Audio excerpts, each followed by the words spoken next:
indray izay nahary anay any an-danitra.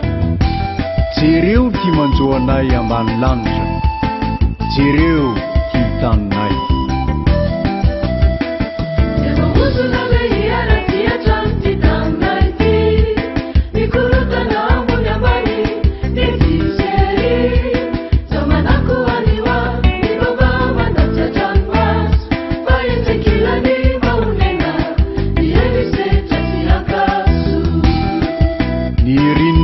Sy angatahako aminao Andriamanitra ho an'ity firenena ity dia ny famonjena.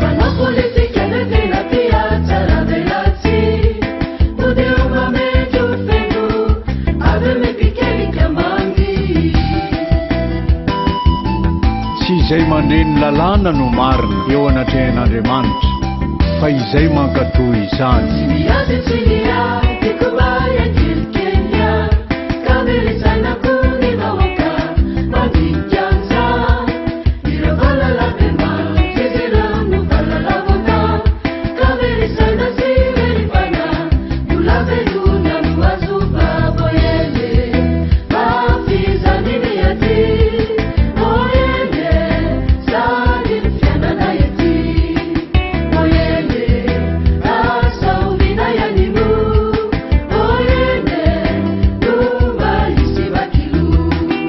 Satria efa nampianarina ny lalàna ianao ary matokony tenanao ho mpitarika ny jamba ho fanazavana ny ao amin'ny maizy.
Dia no iary ny tenin'ny Tompo fa ombanao izy ka tonganao ho firenena lehibe ary tany anaranao.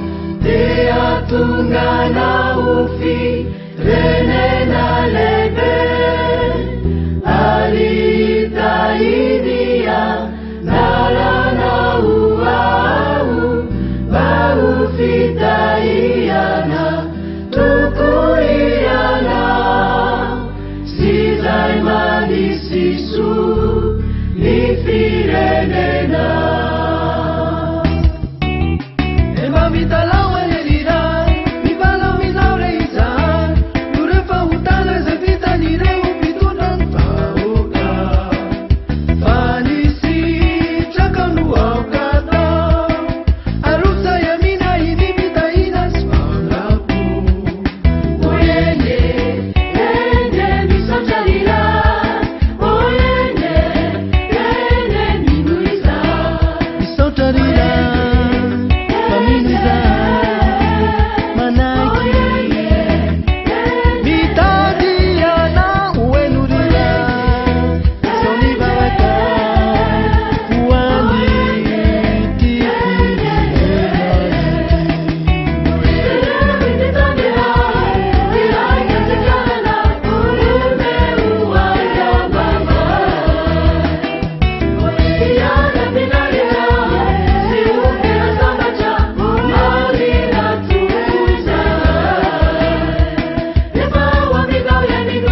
sandratra eo anao ray fa te hitoetra ao aminao re izahay ianao izay efa nampanantenanay fa tonga anay ho firenena lehibe sy fitahina tokoa an'ny taninay ary ta izay manisy soanay ianao fa hanozona izay manozona anay amen.